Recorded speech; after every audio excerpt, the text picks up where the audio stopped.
Alright, hello engineers. I apologize for the delay on getting this one up.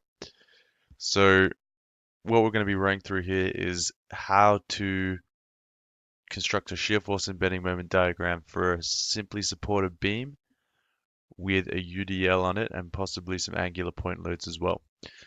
So the steps are here. Step one is to find reactions. Step two is to break the beam up into segments, starting each new segment at the introduction of a new point load. Draw in your shear force and bending moments in the positive sense, balance moments and create an expression for each segment, and then construct your shear force and bending moment diagrams off those. And we're going to talk about how to do that, obviously. Now, I'm not going to waste time going through balancing moments in order to find reactions because that's something you guys know how to do. And if you don't, there's other videos up on that, and that's another problem that you have to fix, okay? So, to begin with, we have an angular point load here. So what I had to do was to find the vertical component of that, and that calculation is done up here. If you want to check out I might leave that up actually, the instructions here. I'll see if I can work around it. But here we go. We're going to start from the start. We have to create, I found my reactions, I've done step one.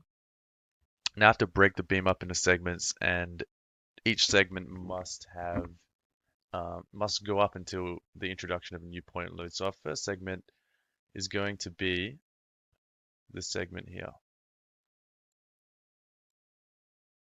That segment right there, up until that first point load comes in. Now it works up until exactly where that point load comes in. And our second segment will start exactly where that point load begins. So here's my first segment. I'm going to draw it out in a free body diagram. Okay, there's my segment. And in red, I will do all the forces acting on the segment. We have RAY,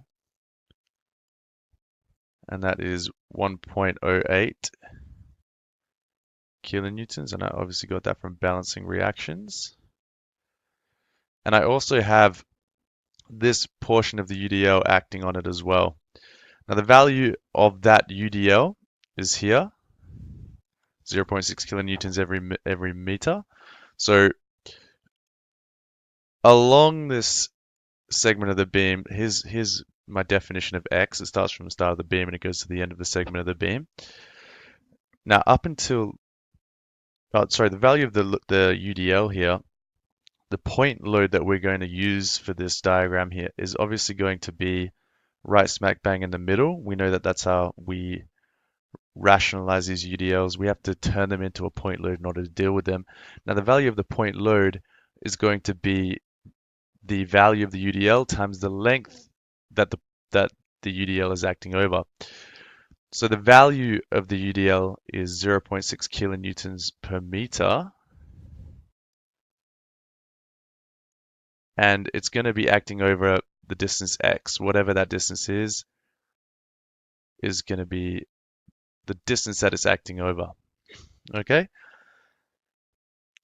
So if we choose that to be a small x, if we're finding the stresses inside the beam at around here, then obviously the value of the UDL acting is going to be acting over a smaller distance, so it's going to be a smaller value. But we don't have to worry too much about that. We just have to come up with an expression for the value of it, and it's going to be the value of the UDL times the length of the UDL, which is x. Okay. So now we have to draw in our shear force and bending moment diagrams in the positive sense. Now, shear force, we draw with a single-headed arrow. We label it V1 because it's the first segment. And it's going up because it would, this has to be going down because it's got to be creating clockwise rotation of this segment. So you can imagine that turning this in a clockwise direction if it was the only force acting. Now, bending moment, M1 is drawn in the positive sense when it creates a smiley face. If you were to imagine this acting on the end of the beam, it would sag the beam like this, creating a smiley face. But you guys have seen that before. All right, so now we have to just do what we've always done, and we balance moments, except this time we balance it about the cut of the beam. Balancing moments is a hugely important skill, so get good at it. Now, mathematically, this might start to look a little difficult, but conceptually, it's exactly the same as what we've always done. So let's balance those moments. Some of the moments about the cut equals 0.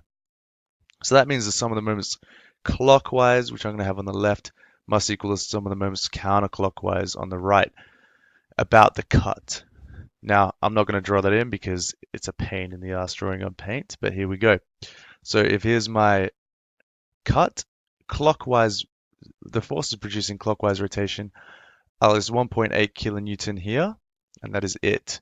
So clockwise rotation, we have a value of 1.08 kilonewtons, and it's going to be a distance away from the cut of x. There we go. All right. Now, counterclockwise rotation, immediately we see M1 is acting in a counterclockwise fashion, so we're going to draw M1 in. And we also have the value of the point load. The value of the point load is 0.6x, and it's acting halfway across our segment, so it's going to be acting at a distance of x on 2, half of x. So now mathematically, we just have to resolve this. If I were to rearrange this, I'm going to flip this around so m's on the left, and then I'm going to subtract this term from both sides to get rid of that. So we're going to have m1 equals 1.08x, take 0. Now if I divide the 0.6 by the 2, we get 0.3. Then I times the x by the x and we get x squared. Okay, so there's my expression for the bending moment in segment 1. Now I can go ahead and get the value of my shear force in one of two ways. I can either sum the forces in the x and y direction of this segment here and get V1, the same way we do with the balancing moments, or I can derive this formula, and that's what I'm going to do here because it's quicker, and you should know how to do summing of the forces in the x direction anyway. It would be 0.6x plus V1, they're the forces in the downward direction, equal 1.08 kilonewtons, which is the value in the upwards direction. So here's the derivative version. So we would say m1 equals d on dx, or the derivative of, that would be v1 is what we're trying to find. v1 equals the derivative of m1.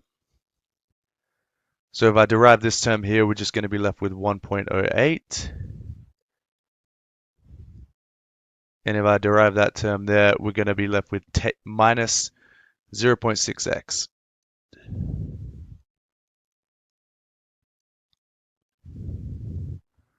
Okay, so I'm going to go ahead and I'm going to pause the video for a second, and I'm going to get rid of all this working out. I'm going to put my two expressions, I'm going to type them up here. So if you need to come back to this working out, you're going to have to pause and rewind the video. Okay, so here are my values for my internal forces, my bending moment, and my shear force for segment 1. That's up until the first point load. Now we're only going to have to do 2 segments. There's segment 1. Segment 2 will be the entire beam because the next point load that we're introducing is going to be RBY. So we'll work up until that point, which is the end of the beam. So that is it. So here's my free body diagram. There's my beam, and in red we're going to do, again, we have RAY, which is 1.08. Now I recommend that you draw these out. You don't have to make them neat. You don't have to take long on it. Very quick and simple diagram. Okay, and we're also going to have 1.3 kilonewtons, which is an angular point load, but up here I've shown the working out to calculate the vertical component, which is all we need. It's going to be working through the very point at the end here where it's acting, which is 0.25 meters into the beam. So I'm going to draw in the vertical component of that. Now, the only reason you'll have to deal with the horizontal component is if you're asked for all of the reactions, you're actually going to have to find a vertical reaction on this pivot here, but that's something that you guys can do, and if you can't, again, that's for another time. So the vertical component is going to be acting right here, 0.25 meters into the beam, and its value is 0.746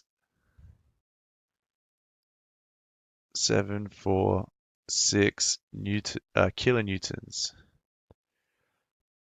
There we go. Okay, now, as well as that, we're also going to have the value of the UDL, which is going to be acting right in the middle. And I'm just going to extend this to make it a little bit.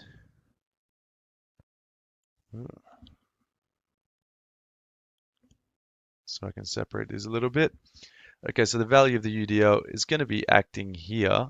Well, that's not really central, but we can still mathematically treat it that way. And its value, again, is going to be 0.6x, because the value of the UDL is 0.6, and it's acting across the length of our segment, which is defined as x.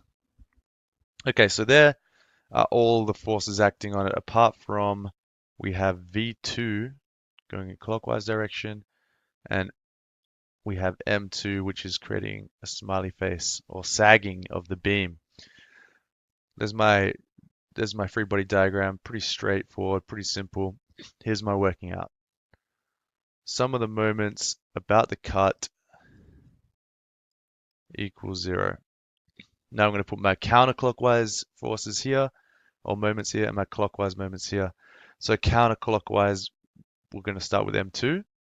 Doesn't matter which side of the equation you choose to do first. We have M2. And about the cut, creating counterclockwise rotation, we also have the UDL and the point load, or the point load associated with the UDL and the point load. So let's start with the point load. It's going to be 0.746, and it's going to be acting, well, the distance here is 0.25, and the whole distance is x. So this is going to be acting away from the cut. It's going to be x take 0.25. So let's put that in at a distance of x take 0.25.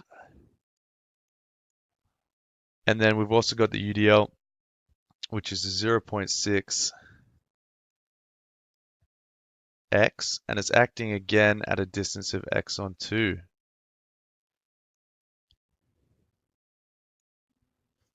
Now, as you can see, it's getting a little bit messy mathematically, but conceptually it's fine.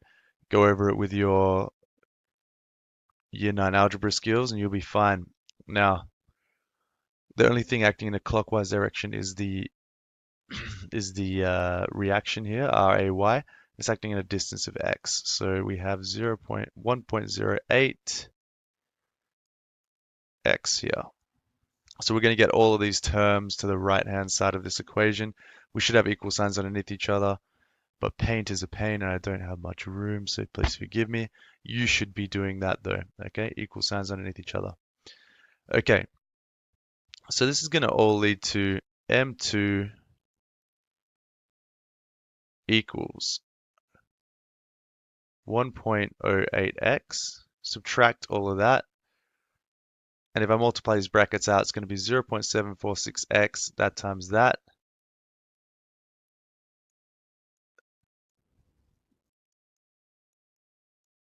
and then it's going to be that times that, which is going to be a negative number. Here it is. Here we go. 0.1865. So when I move to the other side, it's going to become a positive. So we got 0.1865 there.